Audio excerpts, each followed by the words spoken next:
series today called The Way and the World. The Way and the World. The larger version of that is that we're talking about the way of Jesus for the sake of the world. The way of Jesus for the sake of the world. I honestly believe to the core of my being that one of the primary reasons that we remain on earth and continue to journey with God after beginning a relationship with Him, so after becoming a Christian, after what we call, getting saved, etc., is so that we will actually learn to follow the way of Jesus, and that one of the key motives behind that will be for the sake of the world. I do not believe that it is possible for me to grow in my love for God and in receiving His love for me, unconditionally, undeservedly, and not be moved to love the world.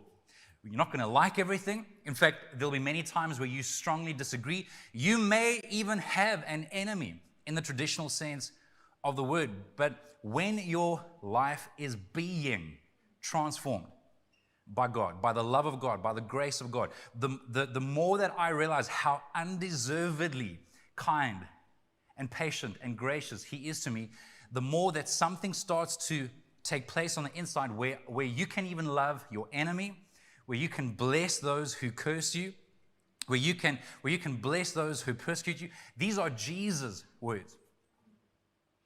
These are not just nice self-help goals for us to have where we're trying to be nicer people, sweeter people, prettier people, like kinder people, more good people. I was going to say gooder people.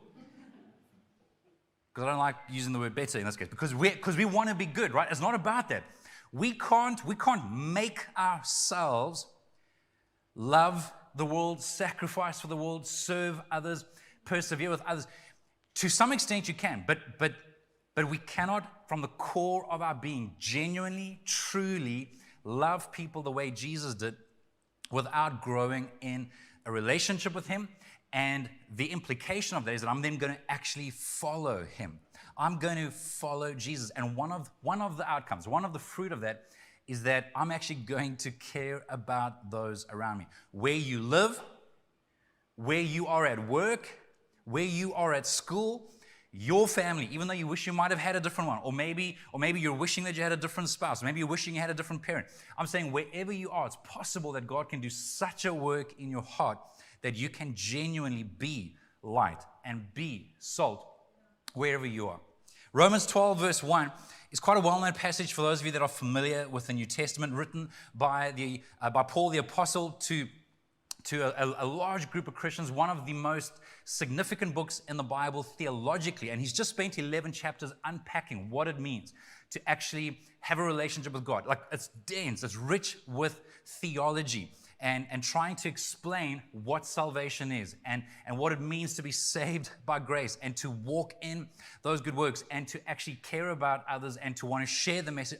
Like, he explains so much. And then in what we now call chapter 12, he then says, in light of all of that, so therefore, because of everything else that he's just described, he says, I urge you, brothers and sisters, in view of God's mercy. So the mercy I've just described to you, the mercy that I've just riffed on. I mean, he's spoken about people who've never heard about God but have had general revelation. Then he's talking about the Jews who kind of, had the Torah and the special access, and yet they still didn't live the way, to people that were what they call Gentiles who were completely outside the family of God, and yet God has reached out. He's saying, in light of this mercy, like everybody, the fact that God loves everybody, in view of God's mercy, to offer your bodies as a living sacrifice. As a living sacrifice. That means an ongoing commitment.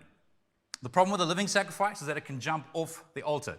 So we have to keep choosing to stay that way, to stay on that path. And I don't know about you, there are days where I'm like, I don't want this altar, thank you very much. I mean, I love you, but I don't like this, and I want to jump off. So we're actually, we're invited, we're urged. He, in the New Living Translation, uses the word, I urge you. But in view of His kindness, in view of His mercy, to offer your bodies as a living sacrifice, holy and pleasing to God. This is your true and proper worship. Now, in this context, the word body is really referring to your whole life. He's like, you don't worship God with your mouth on a Sunday for 2 songs or 3 songs or 4 songs or 5 songs, depending on what church you go. He's like, you don't just worship God when you maybe read a brief psalm and repeat it to someone. He's like, no, you worship God with your whole life. With your whole life. I think it's Eugene Peterson in his message, the message paraphrase, where he says, in your coming and your going, like your everyday life. Then in verse 2, the first part of verse 2, he goes on to say, do not conform to the pattern of this world, but be transformed by the renewing of your mind. That word transform is the same word that we get the English word metamorphosis from, right? Where an insect or something would go from the process of appearing to be one thing and actually going through a process of becoming something else. If we are following Jesus, if we are following the way, we are being transformed. But I want you to notice the 2 parts that are underlined here. We're either conforming to the world, or we're being transformed by the renewing of our minds. But either way, we're being formed. You're being formed, and I'm being formed. In fact, Dallas Willard, in his book, Renovation of the Heart, said that terrorists as well as saints are the outcome of spiritual formation. We are being formed. It's not a question of if, it's a question of how. So in what direction? And am I allowing the world to form me? Or am I being formed by the renewing of my mind? So as I'm allowing the truths of God to constantly redirect, shape, and form me into the person that He's called me to be. Guys, we're being formed. If you look back over the last week, how you responded to opportunities at work or school, how you responded to perhaps opportunities for conflict at home, work, or school, or on the bus, or in traffic. If you think of how you spent your money over the last week, if you think of how you've spent your free time, your disposable time, if you think of what you did on average to end your day every day of the last week and to start your day every day this past week, if you start considering those things, you'll start realizing that actually that looks a lot like what it was the week before, and the week before, and the week before. Because we're being formed. We all have habits. Habits form the heart. So whatever those habits are, for good or bad, so whatever you did last night, chances are, I know there's no guarantee, but chances are that was probably on average what you do most Saturday nights. How you woke up feeling this morning is probably how you wake up feeling most Sunday mornings. Our habits form our hearts, and so whether we're intentional or unintentional about it, we are being formed. He goes on in the second part of verse 2 to say, then you will learn to know God's will for you, which is good and pleasing and perfect. In light of God's mercy, I offer my body as a living sacrifice. That is my true worship. Then verse 2, he says that we're either being conformed to the world or transformed by the renewing of our minds.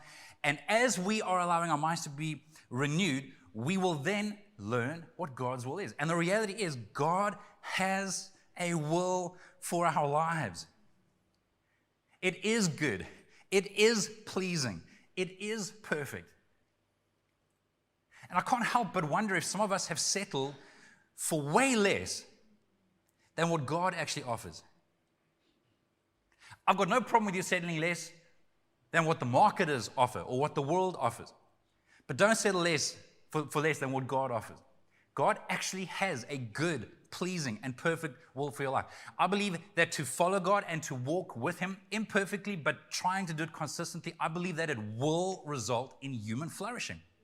I believe that it will result, that there will be an overflow of love and joy and peace. I believe that however long it takes, I think that you can grow and develop into being a non-anxious presence. So no matter what's happening around you, no matter what the storms are, no matter what the circumstances are, you are grounded, you are anchored in God. His will is good and pleasing and perfect. But the only way for us to discover it and to walk in it is to follow the way of Jesus. So, it kind of leads us to a fairly important question. Guys, on the slides, please forgive me. I want you to go quite a bit further down. To where I'm asking you the question of whether or not you actually want the life of Jesus. Now, you may very likely have a quick answer in your mind. It may be the correct answer. Likely, it's the correct answer in theory. But I want to help you think just a little bit deeper for a moment. Because I don't know about you, I want the life that some other people have. I just don't want to live like they live in order to have that life. So again, my friend Ezekiel, he's a runner, right? Done the comrades a couple of times. I know I look like I could do the comrades, but I would die, okay? No matter how much he inspires me, no matter how much he casts a vision, no matter how much he tells me how much better his life is, how much weight he's lost, how much better it feels because of nutrition and the discipline that you have to engage in because of getting extra rest and sleep and just being able to cope with stress and just life being better. No matter how much I agree with that and buy into that and want that, I can't just do that. I would have to live a certain way to experience that life that I want. If I want to be a marathon runner, well, then I'm going to have to live the life of a marathon runner, which I don't really want to live. Thank you very much. You see, we may want to experience the life of Jesus, but then we need to be willing to follow the lifestyle of Jesus. We will need to be willing to practice the lifestyle of Jesus. Jesus was committed to a certain way of life, which then allowed him. There was a way that helped him to actually love the world. There was a way that helped him to discern what to say yes to, what to say no to. He wasn't just saying yes so that he wouldn't offend people, and he wasn't just saying no to people he didn't care about. No, he was secure enough, his identity was stable enough that he was able to discern what to say yes to, what to say no to. He knew when to pull away from people, and he knew when to engage and to sacrifice and to give of himself. If I want the love of Jesus, the peace of Jesus, the gentleness of Jesus, the wisdom, the strength, the depth of Jesus, then I need to follow the lifestyle of Jesus. That includes healthy, appropriate margin. That includes spending time with God. That includes a commitment to community, whether you like it or not, whether you're still in the honeymoon phase or you're way past the honeymoon phase and you realize that everybody's imperfect and got junk and baggage and nonsense to deal with, and you persevere through that and you grow in that anyway. There is a way that Jesus lived, and I believe that he invites us to this life. I came across this comment from John Mark Comer recently, and I've been wrestling over it for a few weeks. I think I agree with it. I like it. Whether it's absolutely correct or not, I tend to agree and I like it. He says that morality is commanded, but maturity is invited. Morality in the Bible, to the life of a follower of Jesus, morality is commanded, but maturity is invited. So there are certain things that you have to do. If you're going to have a relationship with God, you can't go around killing people. You can't go around, dealing drugs. You can't go around, finding ways to commit fraud and to undercut the tax man and to lie. Okay, so there are certain things that are black and white. But then there is a level of human flourishing. There is a level of love and joy and peace and patience and kindness and goodness and gentleness and faithfulness that we are invited to. And I think sometimes we confuse the two. And so I think we're almost waiting for him to command me to be patient. And he's like, no, I'm inviting you towards a life of patience. Or I think we can make this mistake, and please bear with me. I don't mean any disrespect when I'm saying this. I think that without us even realizing it, sometimes it's possible for Christians to be a little bit superstitious, where we think, well, if I just pray the right prayer, then I'm going to experience the right result. If I read my Bible every morning, well, then it's like that'll kind of like magically, turn me into the person that I need to be. Now, that's a big part of it, but it's not this magical cure. No, the Bible is there to help train me. It's there to help direct me. It's there to help form me. Prayer is a way for me to relate to God and be present with Him and find security in Him and identity in Him and joy in Him and where He gives me peace regardless of what's going on around me. It's not some superstitious magical cure. He keeps inviting us to a life, to a way of life. So, in other words, I can believe that I should love my wife and be a good dad to my kids. I can even want to be that.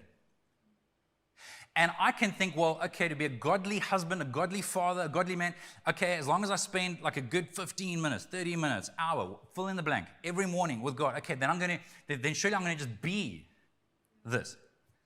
But if I'm going to work an extra 4 hours every day, if I'm going to get less sleep than my body needs, and I'm going to reject the limit that God has placed on my life, if I'm going to commit to more projects than what I can reasonably accomplish, if I'm going to eat junk and fill my body with toxins before I go to bed every night, or if I'm going to consume my mind, because the only way for me to escape and to switch my mind off from some of the stresses I'm dealing with is to either have a little bit too much wine, or to watch a little bit too much garbage, or to read, or to scroll through just a little bit more social media than what is good for my soul. Guys, it doesn't matter that I had a great choir. You can be praying in tongues naked on the roof. You're not going to be a godly husband or father or friend. Guys, I hope you're catching what I'm trying to share here. I'm telling you that we're in danger of being superstitious. So here's the big idea of the day. I want us to commit to training, not trying. To training, not trying. If I want to be a marathon runner, I'm going to have to adjust my lifestyle. I'm going to have to look at the amount of rest I need. I'm going to have to look at the kind of nutrition I'm going to have to persevere with and commit to. I'm going to have to actually exercise. Guys, as Christians, some of us, not all of us, those of us that have been around for a long time, some of us don't need more food, we need more exercise. Some of us don't. Some of us know enough to do damage. Some of us know enough to last several people a lifetime. It's not about more. I'm not saying that's for everybody. I'm saying I know that for the most part, my problem is not knowledge. My problem is obedience. For the most part, it's not that so let's make this practical and human. It's not that I am convinced that eating lots of sugar is good for me. I just like it. And as much as I don't want to, I do. And you can see the results.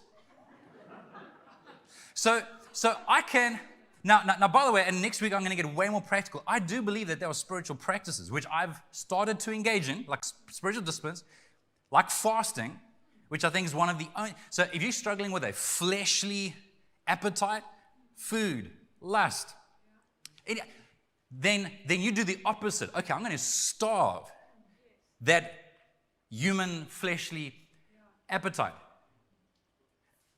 I'm getting ahead of myself. Next week, we're going to get very practical with the nuts and bolts. The point I'm trying to make, though, is that it's not a knowledge issue. It's not like what? That's not good for me. I know it's not good for me. I know I need sleep. I know what feeds my soul as far as media and content goes and what doesn't. Guys, for many of us, knowledge is not the problem.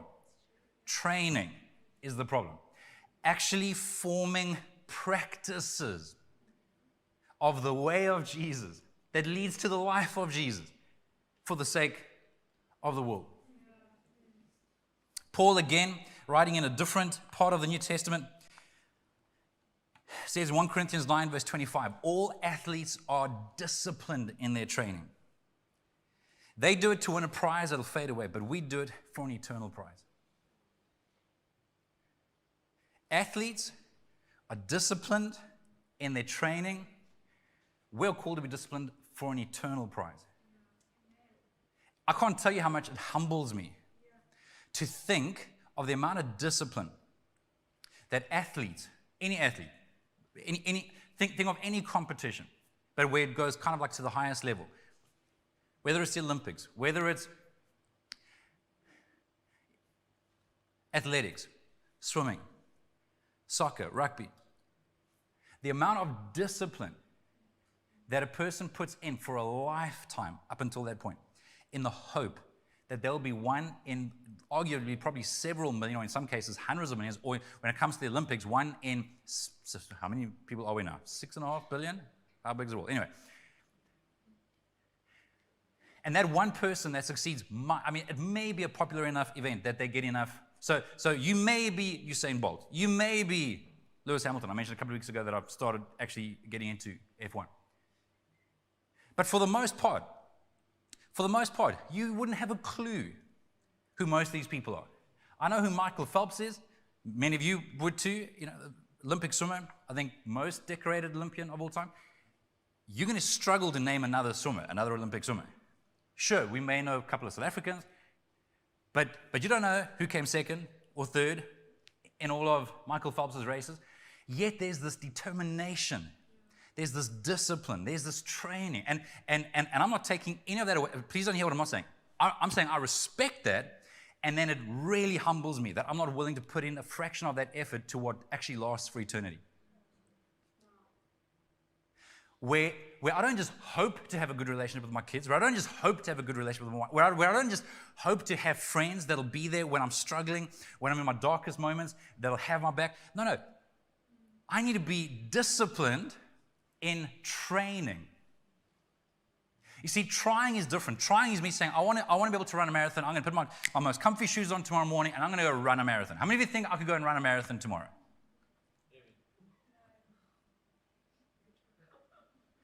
The two guys that we pay every month, and my friend over here.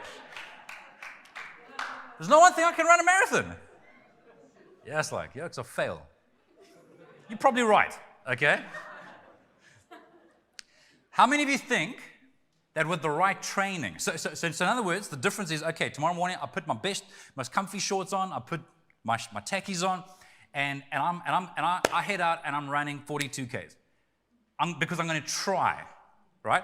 None of you seem terribly confident that I'm going to make it. But let me ask you this, in all sincerity, how many of you think that with the right training, over the right amount of time, with the right amount of consistency and discipline and coaching, that I could eventually run a marathon?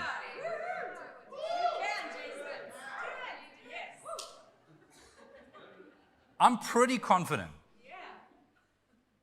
that with the right training, I could run a marathon. With the right training, I don't want to do this because it's very cold, but with the right training, I could swim to Robben Island. I mean that sincerely. But you see, I'm not training for cold water swimming. If I tried, I would cry within 30 seconds and I'd be running back out to sea.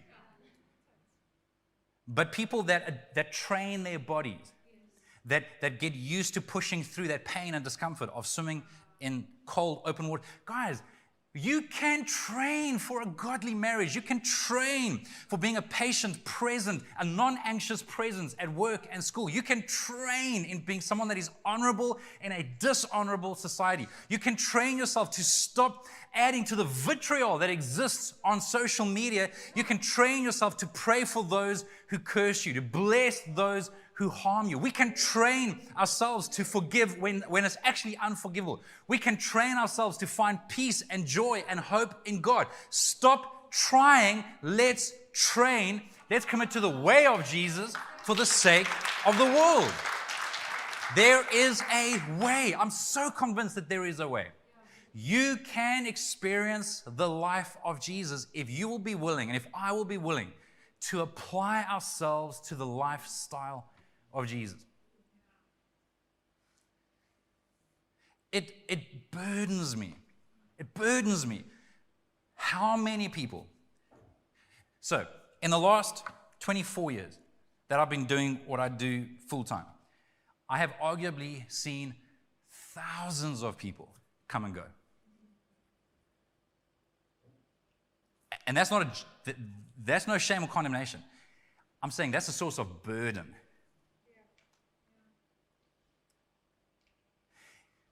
It disturbs, in other words, if there's one thing that I can do with my life, if there's one thing that I could succeed at, is God, please help me to help people to persevere through the discouragements, the disillusionment, the false advertising, and to push through that to where it's actually better than they ever thought it could be.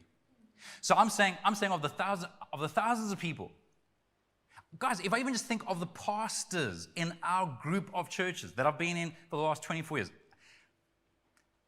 I mean, I think I'm being kind if I were to imagine that maybe half of them are still around, maybe a quarter.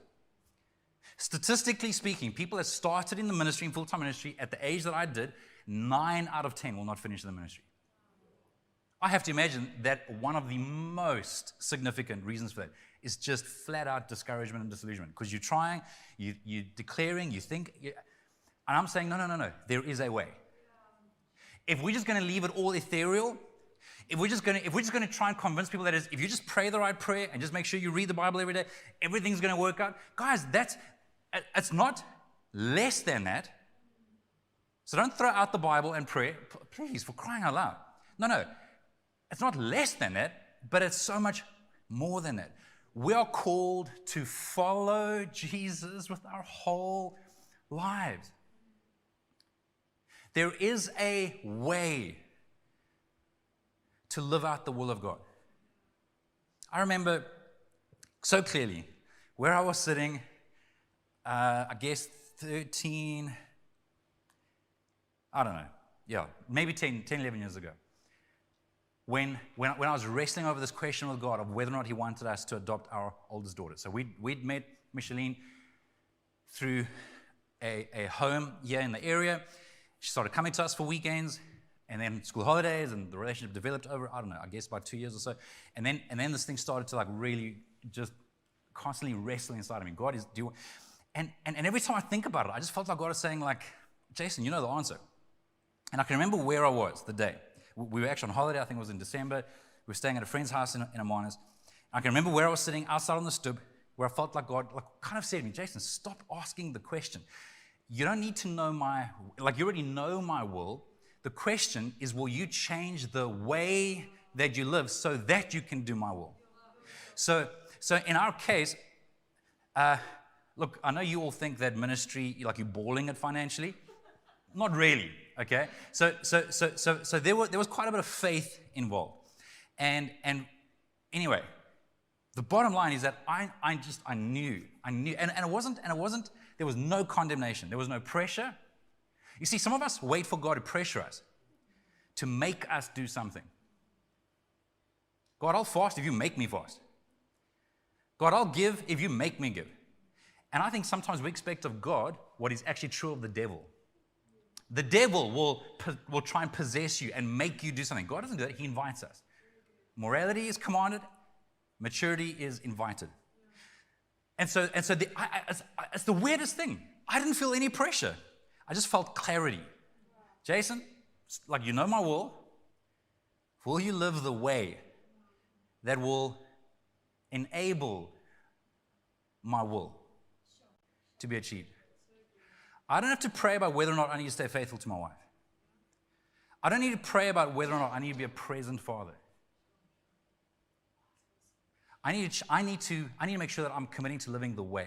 One of the biggest reasons that just in this season, and this might change at some stage in the future, I don't know. I'm just trying to give you some very practical, personal examples of things that I'm wrestling over. So I've been faced with the opportunity to do a PhD, to study further. It'll take 4 years. It takes time and effort. And honestly, there are two echoing burdens that to me right now, at this stage of my life, I feel like that would not be a good idea. Even though I can see things that would be of benefit. One is how present I need to be with my family. So when I say present, I don't just mean physically. Your kids know when you're there but no one's home. Okay? So again, if I'm looking at the amount of stress, and secondly, in terms of ministry, so this church and some of the other national responsibilities that I have, I've had to say, okay, God, am I going to be able to live the way that you want me to live in order to achieve your will? Like I know that if this is part of your will, then it's not going to affect what I know to be part of your will. And I don't know that I could live this way right now, adding this thing to my load. So I want to encourage you to be careful, because sometimes we'll take on another opportunity because it's simply an opportunity. Maybe you allow your kids to commit to 3 different sports because, well, like it's opportunities. And guys, you have limits. I have limits. I can want a healthy family. I can want kids that are healthy and balanced and rounded and disciplined with their education and healthy with their sports. But if I'm gonna keep taking on one more thing after another, I'm not gonna be able to live the way. You can't watch every series that is recommended to you. You can't keep up with everybody on social media. You can't carry the weight of the world news day in and day out and be a person of love and joy and peace. Be a non-anxious presence. Guys, that stuff does violence to our souls if we don't recognize the way. Guys, we are called to be disciplined with our practices, with the things we do, because the things we do something to us. Our habits form our hearts. And so I want to encourage you. This is your homework. This is your assignment for the week. Is to review and renew. Review and renew. I want you to review your habits. Again, don't overburden yourself. Don't go into loads of I especially want you to think about your disposable time. So forget about the stuff that you have to do. I want you to think about when you actually have a choice. I want you to think about especially how you end your day and start your day, because I feel like that does something to our souls. In fact, my understanding is that in Hebrew culture, the day starts the night before. So I've been trying to change how much garbage I expose my mind to the night before, and then expect to be able to deliver myself of it with a quiet time in the morning and then have a wonderful day. Do you ever feel like you're just playing catch up? It's like you get, you fill yourself with toxin, and then you try and quickly detox, and then have a good day. And then toxin, and then quickly detox. No, we can, guys, Sabbath, we'll get into this more in the future. But again, that's not, you see, I think that even the term weekend is misleading. Do you know that Adam's first day on earth was a day of rest? It was a gift. He hadn't earned it. It wasn't the end of his week, it was the beginning of his week. So maybe we need to look at maybe we need to stop looking at how we end our week and look at how we are beginning the next week. So instead of seeing a Saturday and a Sunday, if that's how your life works, as the end of the week, maybe you need to see Friday as the end of your week. And then thank God by His grace for the gift of Sabbath, for the gift of rest, whatever your Sabbath days, whether it's a Saturday, Sunday, whatever the case is.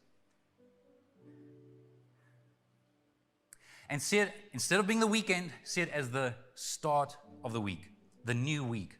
God, thank you that I don't have to wait until I've finished everything. No, I can rest. I can find peace in you.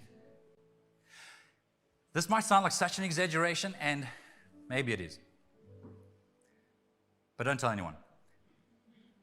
But I think that families, even just learning to Sabbath in a life-giving way, where we cease, where we stop work, worrying, and wanting, and where we allow stopping to turn into resting, and resting to turn into delighting, and delighting to turn into gratitude, and gratitude to turn into worship. So it's not about what we can't do, it's about what we get to receive as a gift. I think that single practice alone could change more families than an island holiday, a trip to Disneyland, an extra hour in the day, or anything else that we look to for some magical cure. Guys, I'm saying there are practices. Please don't miss the rest of the series. Please don't miss the rest of this year.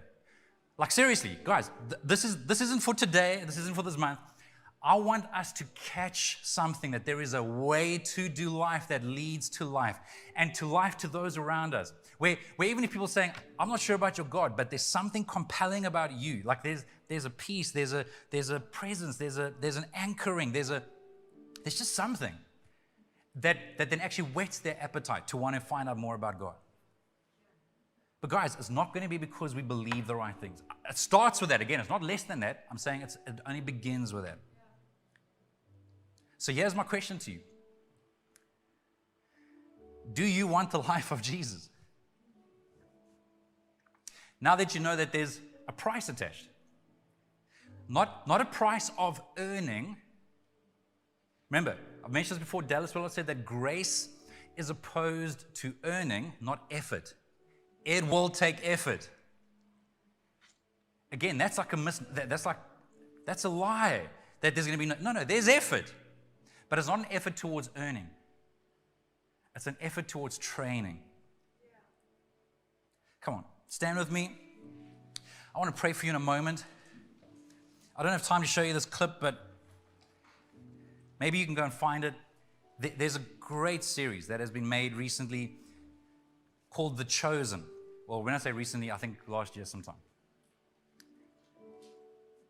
In my opinion, it's the best series. I mean, it's not a movie, it's a series. They're going to be making 7 seasons so far. They've made 2. They're releasing the 4th episode of season 2 next week. It's all free. It's on YouTube or the Chosen app. But I love how real they make Jesus. They don't make him look like some weird Nordic, albino. They don't make him look like he's constipated. They don't make him look like he's really got no joy in him. No, like they're real. They joke around. It's down to earth. I love it. It is so real, and I think so. In my opinion, it's probably the closest thing to an accurate reflection of who Jesus is. I love how they show the disciples and how dysfunctional they are, and some of the conflict and stuff that they're working through. It's just beautiful, guys. It's just beautiful. My 16-year-old daughter, don't tell her I said this, who's grown up in church, is like something's coming alive. She's like, I just want to hug him. It's changed. Like she's asked, like, can we watch this on a Sunday? Because it's changing the way she wants to go to school the next day. Like it's like stirring something up, because I think it's actually giving people an idea, a more accurate idea of like his realness. But there's this one part that I wanted to show where John sends Philip. John was Jesus' cousin, and he was now in prison. And those of you that have read the book of John, which is written by a different John, you might have noticed that John like redirected the attention from himself to Jesus. And even his disciples saying, no, he's the one, like go follow him. But even then, I mean, it's interesting to me that John wasn't convinced. Different story. But in this particular moment, Philip, who's one of John's disciples, and he's come and found Jesus and his disciples, they're traveling around. He has this moment with Jesus where he says, I'm Philip, and Jesus is like, no, I recognize you from the baptism and all the rest. And then Philip says to him, that John has sent me with a message, like kind of on my behalf. Just a short message, a 2-word. Jesus saying, no, I've also got a question to ask you. It's also a short one. And the way they portray it, I think, is so powerful. But again, it helps if you've watched the rest of the series, where we're just very gently, like Jesus says, follow me. And as he's saying, follow me, Philip doesn't even let him finish saying those 2 words, follow me. He just interrupts with, I will. Follow me, I will. And I feel like this is the invitation that is being offered to you right now. And I think it's offered to us again every morning, at the end of every day. Jesus doesn't just invite us to put our hand up or to make a quick decision. He invites us to follow him. I want you to allow that invitation to sink into your mind and into your heart. In fact, can I ask you just to close your eyes for a moment? This might be weird for some people, so please bear with me. Give me grace. But can I ask you just to try, with your eyes closed, just try and imagine Jesus standing in front of you.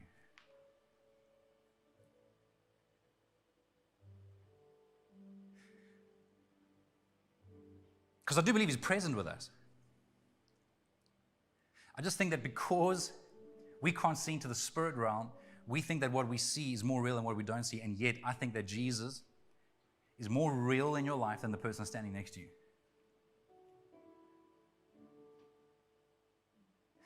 So can you just try it?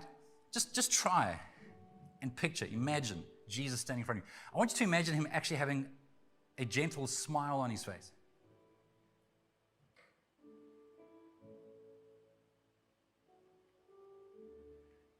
This might really mess with your head, but I want you to think beyond the truth that he loves you and actually consider the possibility that he even likes you.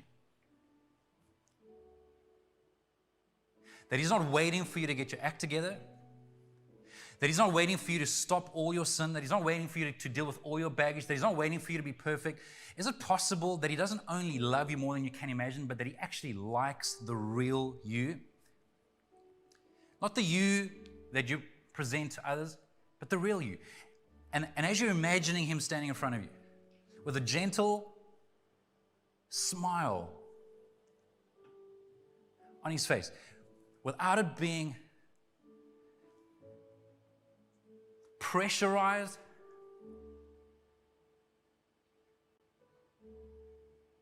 it's not domineering. It is so gentle, but so compelling, where He simply issues a 2-word invitation. Follow me.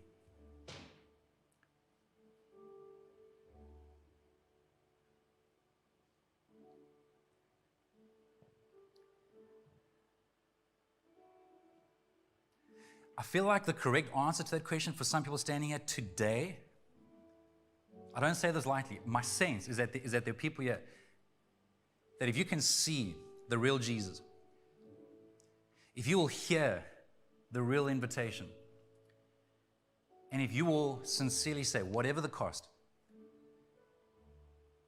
my answer is, I will.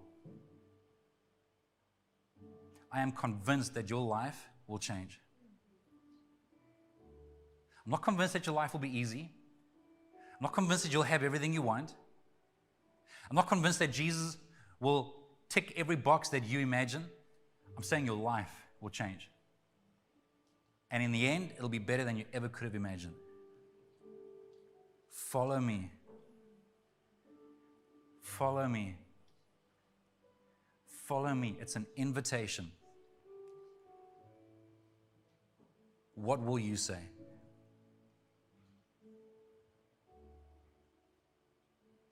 Father, I pray that by your Holy Spirit, you would apply what you're wanting to sink into our hearts in the way that only you can. Lord, I fully acknowledge that my words cannot change a single thing. It can maybe change behavior temporarily. Lord, we cannot change our own hearts. We can only position ourselves. So we can put an effort in to training ourselves, to being present, to positioning ourselves to let you do what only you can do in our hearts. Father, I pray against shame and condemnation. I pray against discouragement and disillusionment. I pray for a vision of the real life that is on offer from Jesus. I pray for a vision that'll override some of the discomfort, some of the costs, some of the pain, some of the sacrifices, some of the relationships that we might need to separate ourselves from, some of the ways that we do work that you might challenge us to change, some of the way that we interact with people or hold on to grudges, some of the ways that we might deal with our money that eventually you invite us to change, some of the ways that we view and steward our gifts that you will invite us to surrender to you. God, that no matter what the price, Lord, that we would be led by a vision of the life that Jesus died for and purchased with his blood. Help us to hear you constantly inviting us to follow you. And help us to constantly say, I will. I will. God, when we fail, help us to recognize your invitation and get back up again.